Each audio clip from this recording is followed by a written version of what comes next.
Hello guys, আজ আমি তোমাদের সাথে শেয়ার করতে চলেছি আরও একটি নানান কাল্পনিক গল্প, যেটি তোমরা বলো। আর তোমরা যারা আমার চ্যানেল দেখো তারা জানবে যে আমি লাস্ট একটা চ্যালেঞ্জিং ভিডিও করেছিলাম, যেটা হচ্ছে সারা শাড়িটা রিচুয়াল। তো সেটাতে আমি সারা শাড়িটার আসল সত্য ঘটনাটা ভালো করে বলতে পারছিলাম না, আমি তুতলে যাচ্ছিলাম। অ্যাকচুয়ালি আমি প্রথম ফেস ক্যামের সাথে ভিডিও করেছিলাম, তাই জন্য আমি ভালো কিছু বলতেই পারছিলাম না। তোমরা যদি কমেন্ট করে বলো তো আমি সারা শাড়িটা রিচুয়ালের পার্ট 2ও বের করব।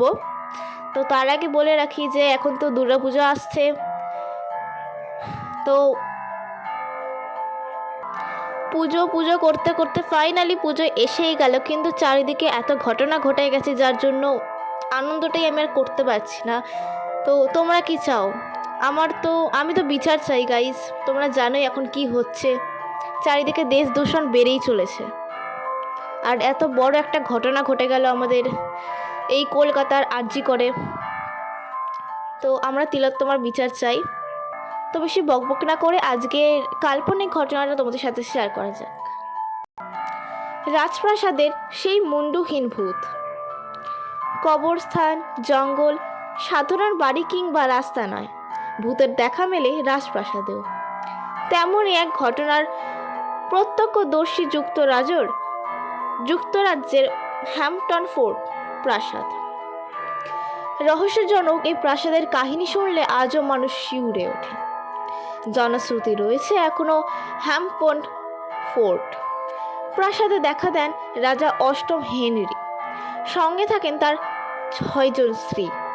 এদের মধ্যে অ্যান বোলেন ও জেন সিমুরকে হত্যা করা হয়েছিল শিরচ্ছেদের মাধ্যমে, অর্থাৎ বলি দিয়ে বা মুন্ডুহীন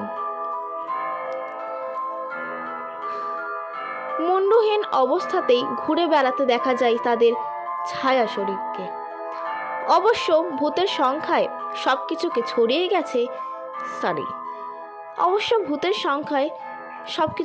ছাড়িয়ে গেছে টাওয়ার অব লন্ডন। অ্যান বোলিনের আর্তদা নাকি উদয় হয় এখানেও।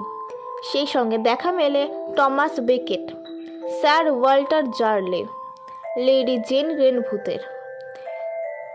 সলিসবারির অষ্টম কাউন্টের মৃত্যুদণ্ড কার্যকর হয়েছিল এখানে। সেই ঘটনা রাতে এখনো দেখা যায় এখানে। একটি ভল্লিকেও নাকি দেখা গেছে টাওয়ারের সিঁড়ি দিয়ে নামতে। রাতের পাহাড়দার সেই ভল্লুক বন্দুকের বেইনেট দিয়ে আঘাত করলে তার ছায়া শরীর ভেদ করে যায় বেইনেট এবং সঙ্গে সঙ্গে অদৃশ্য হয়ে যায় সেই ভল্লুক। উনচেস্টার ম্যানসনের বদ্ধ রান্নাঘর থেকে আজও নাকি ভেসে আসে খাবারের গন্ধ। বদ্ধ রুমের ভেতরে বসে কেউ যেন অর্গান বাজায়। পাওয়া যায় মানুষের হেঁটে বেড়ানোর আর নিঃশ্বাস প্রশ্বাসের শব্দ। তো বন্ধুরা, এটা ছিল আমার প্রথম গল্প না, একটা কাল্পনিক ঘটনা, যেটা সত্য বলতে পারো, বেশি বড় ছিল না। তো এইবার আমি তোমাদের যে ঘটনাটা শোনাতে চলছি সেই ঘটনাটা অনেকটাই বড়। তো বেশি বকবক করে এটাও স্টার্ট করা যাক। রহস্যময় এক ভৌতিক অরণ্য। প্যারানর্মাল গল্প লেখক জোসেফ সিত্র মার্কিন যুক্তরাষ্ট্রের দক্ষিণ পশ্চিম ভারমন্টে অবস্থিত রহস্যজনক এক স্থানের নাম দেন বেনিংটন ট্রায়াঙ্গল। অরণ্য ঘেরা এই অঞ্চলটি এখনও অনেকের কাছেই রহস্যময়। এখানে প্রায় ঘটে থাকে রহস্যজনক সব ঘটনা। এই অরণ্য ঢুকলেই কেউ হয়তো শুনতে পায় অদ্ভুত সব আওয়াজ, কেউ বনের মধ্যে পথ হারিয়ে আর ফিরে আসে না, আবার কেউ হয়ে পড়ে বদ্ধ উন্মাদ। স্থানীয় অনেকেই মনে করেন স্থানটি নাকি এক অশুভ শক্তির প্রভাব আছে। তার ফলে ঘটেছে একের পর এক রহস্যজনক নিখোঁজ ও মৃত্যুর ঘটনাও। রহস্যময় অরণ্য বেনিংটন ট্রায়াঙ্গল। 1892 সালে এলাকাটি রহস্যময় তার প্রথম সূত্রপাত ঘটে বলে অনেকেই মনে করে থাকেন। এ সময় হেনরি ম্যাকডওয়েল নামের এক স্থানীয় মাতাল জিম ক্রাউলি নামের এক কারখানার শ্রমিককে হত্যা করে। বিচারে ম্যাকডওয়েলের উন্মাদ ঘোষণা করা হয় এবং ওয়াটারবেরি অ্যাসাইলামে পাঠানো হয়, কিন্তু তার আগেই সে জেলখানা থেকে পালিয়ে যায়। তাকে আর খুঁজে পাওয়া যায়নি। বেনিংটন ট্রায়াঙ্গলের প্রবেশপথ। এর প্রায় 30 বছর পর একের পর এক রহস্যময় ঘটনা ঘটতে শুরু করে। 1920 থেকে 1950 সালের মধ্যে বেনিংটন ট্রায়াঙ্গলে ঘটেছিল এমন কয়েকটি নিখোঁজের ঘটনা, যার রহস্যভেদ করা এখনো কোনো সার্চ টিম বা তদন্তকারী কর্মকর্তার পক্ষে সম্ভব হয়নি। কিভাবে একের পর এক এসব নিখোঁজের ঘটনা ঘটেছিল, চলুন তাহলে তা জেনে আসি। প্রথম যে ঘটনায় বেনিংটন ট্রায়াঙ্গল তোলপাড় হয় তা আজ থেকে অনেক বছর আগের কথা। 1945 সালের 2 নভেম্বর ঘটনা। 75 বছর বয়সী মিডি রিভার্স নামের একজন গাইড 4 জন শিকারীকে নিয়ে পাহাড়ে গেলেন শিকারের উদ্দেশ্যে। দলটিকে নিয়ে ফিরে আসার সময় লং ট্রেইল রোডে ও 9 নভেম্বর রুটের কাছাকাছি এসে রিভার্স তার সহযাত্রীদের থেকে সামান্য এগিয়ে যান। এরপর থেকে তার সহযাত্রীরা আর তার কোনো হদিশই পাননি। হঠাৎই ওই জায়গা থেকে তিনি অদৃশ্য হয়ে গেলেন। পরে স্থানীয় পুলিশ ও স্বেচ্ছাসেবকের দল চিরুনি অভিযান চালিয়েও রিভার্সের দেখা তো দূরে থাক, তার দেহ পর্যন্ত খুঁজে পায়নি। দ্বিতীয় ঘটনা। পরের ঘটনাটি ঘটে প্রায় 1 বছর পর। 1946 সালের 1 ডিসেম্বর বেনিংটন কলেজে অধ্যয়নরত পলা ওয়েল্ডার নামে এক 18 বছরের যুবতী ভ্রমণের নেশায় লং ট্রেইলের উদ্দেশ্যে বেনিংটন ট্রায়াঙ্গলের বনের মধ্যে ঢুকে পড়েন। তার পরিচিত অনেকেই তাকে বনের মধ্যে দিয়ে যেতে দেখেছে, কিন্তু সে আর জঙ্গল থেকে কখনো ফিরে আসেনি। এরপর তাকে খুঁজে দেওয়া বা তার সন্ধান দেওয়ার জন্য $5,000 পুরস্কার ঘোষণা করা হয়। এমনকি যুক্তরাষ্ট্রের তদন্ত সংস্থা FBI এর সাহায্য নেওয়ার হয়, কিন্তু কোনোভাবেই তাকে আর খুঁজে পাওয়া যায়নি। তবে তাকে নিয়ে এমন গুজব ছড়ায় যে পলা হয়তোবা তার প্রেমিকের সাথে কানাডায় চলে গেছে। আরেকটি ধারণাও তখন বেশ প্রচলিত ছিল, আর তা হচ্ছে প্রকৃতির মাঝে একাকী নিরিবিলি জীবনযাপনের জন্য নির্জন জঙ্গলকে বেছে নিয়েছে পলা, কিন্তু এর সপক্ষে কোনো বাস্তব প্রমাণ পাওয়া যায়নি। তৃতীয় ঘটনাটি ঘটে তার 3 বছর পর।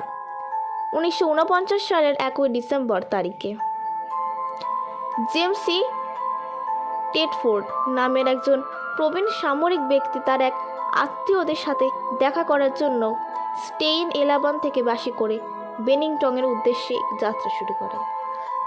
বাসে যাত্রী ছিলেন মাত্র 14 জন, কিন্তু বাস গন্তব্যস্থলে পৌঁছার পর দেখা গেল জেমস বাসে নেই। বাস যাত্রীদের তথ্য মতে বাসটি কোথাও যাত্রা বিরতি করেননি, কিন্তু স্টেইন এলাবান থেকে বাস যখন যাত্রা শুরু করে তখন বাস ড্রাইভার সহ যাত্রীরা জেমসকে তার নির্ধারিত সিটে বসতে দেখেছে। বাস চলা শুরু করলে তিনি তার সিট থেকে একবারও ওঠেননি। আবার কয়েকজন যাত্রী শেষ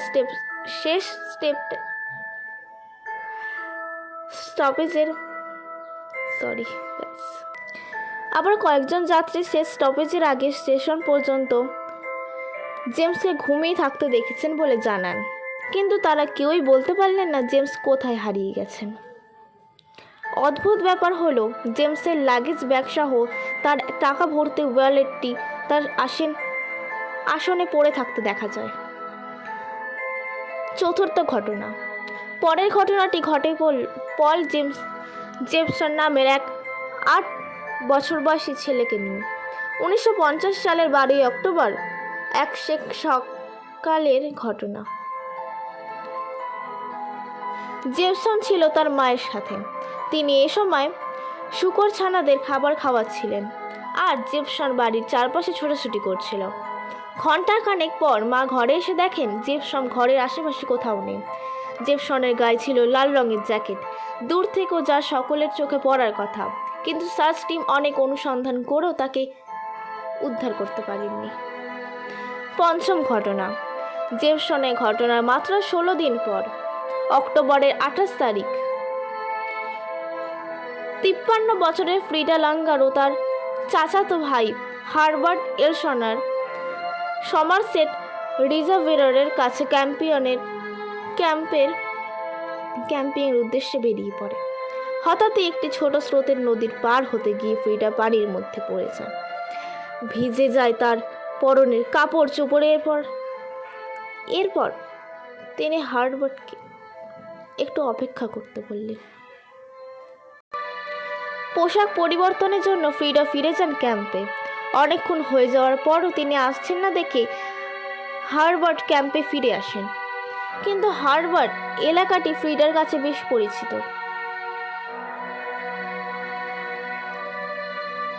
ফলে দিনের আলোয় হারিয়ে যাওয়ার তার পক্ষে বেশ অসম্ভবই বটে। আবার শুরু হলো ব্যাপক তল্লাশি। 2 সপ্তাহ ধরে 300 জন অনুসন্ধানকারী সময় সন্ধে গঠিত 5টি অনুসন্ধান টিম হেলিকপ্টার, এয়ারক্রাফট থেকে শুরু করে বিভিন্নভাবে তন্ন করে অনুসন্ধান চালিয়েও ফ্রিডার অস্তিত্ব কোথাও খুঁজে পায়নি। তবে অদ্ভুত এক ব্যাপার হলো, এই ঘটনার 1 বছর পর 1951 সালে 12ই মে সমারসেট রিভারের কাছাকাছি এক জায়গায় ফ্রিডার দেহ পড়ে থাকতে দেখা যায়।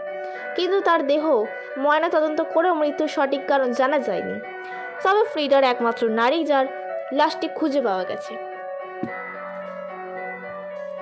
কেন ঘটছে একের পর এক এই অদৃশ্য হওয়ার ঘটনা? অনেক প্যারানর্মাল বিশেষজ্ঞরা এই নিয়ে তাদের নানা অভিমত উপস্থাপন করেছেন। নেটিভ আমেরিকানরা গ্লস্টেনবারি মাউন্টেনের আশেপাশে এলাকার অভিশপ্ত ভূমি বলে মনে করেন। এলাকাটির বসবাস স্থাপনকারী প্রথম ইউরোপীয় অধিবাসীদের এক অংশের অভিমত মাত্র। পাহাড়ের পেছনে আকাশে প্রায় সময় এক অদ্ভুত আলোর ঝলকানি দেখা যায়। বাতাসে ভেসে বেড়ায় এক মাদক তামার গন্ধ, আর মাঝে মাঝে শোনা যায় নানা অদ্ভুত ধ্বনি। স্থানীয় কারো মতে এক বিশাল দৈত্যকার প্রাণীর বাস রয়েছে জঙ্গলটিতে। এই প্রাণীটির অকস্মাৎ আক্রমণের শিকার হয় অভিযাত্রীরা। অনেক প্যারানর্মাল বিশেষজ্ঞরা মতে স্থানটির বাস্তব চেনা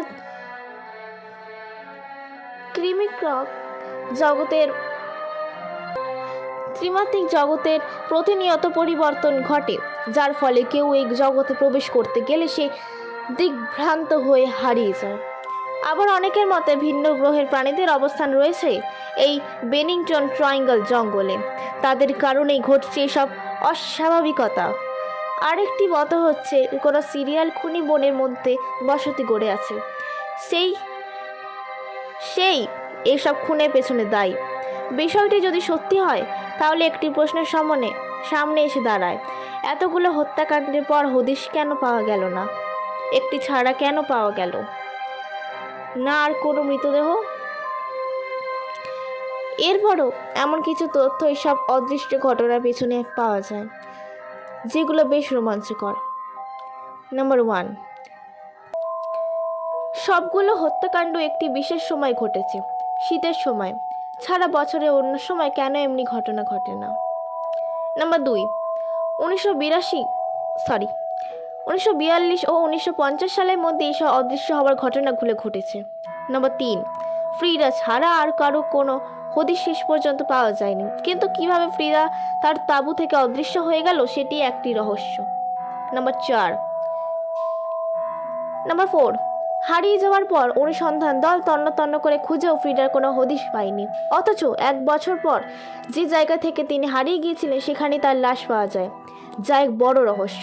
নাম্বার 5, ফ্রিডা এবং রিভার দুজনেই বয়স্ক ব্যক্তি ছিলেন এবং এলাকাটি তাদের নখদপর্ণে ছিল, তাই পথ হারিয়ে ফেলা তাদের পক্ষে একেবারেই অসম্ভব ছিল। নাম্বার 6, অপর 2 ভিকটিম ওয়েল্ডার ও জেপসন উজ্জ্বল লাল জ্যাকেট পরিহিতা ছিল, ফলে অনেক দূর থেকে তাদের দেখতে পাওয়া যায় না যাওয়ার কথা, কিন্তু তাদের পরিহিত কোনো কাপড় পর্যন্ত পাওয়া যায়নি। নাম্বার 7, আবার ওয়েলডন ও ট্রেডফোর্ড এই দুই ভিক্টিম 3 বছরের সব ব্যবধানে একই তারিখে অদৃশ্য হয়ে যান, যা বেশ কাকতালীয়। 1937 সালের পূর্বে এলাকাটি বেশ জনবহুল ছিল, কিন্তু 1937 সালের দিকে গ্লস্টেনবারি শহরে প্রাকৃতিক দুর্যোগ ও মহামারী দেখা দেয়, ফলে অনেকে লোকের প্রাণহানি ঘটে। সে সময় নগরটি পরিত্যক্ত হয়। 2010 সালের একটি আদর্শমারী তথ্য অনুযায়ী এই এলাকাটি সব মিলিয়ে মাত্র 8 জন বাসিন্দা বাস করে। বর্তমানে এটি ভূতুড়ে শহর হিসেবেই পরিচিত হয়। তো বন্ধুরা, এইটুকুনি ছিল আজকে আমার কাল্পনিক গল্পটি। আর বলে রাখা ভালো যে আমি ভালো করে অত গল্প ভালো মন দিয়ে বলতে পারি না।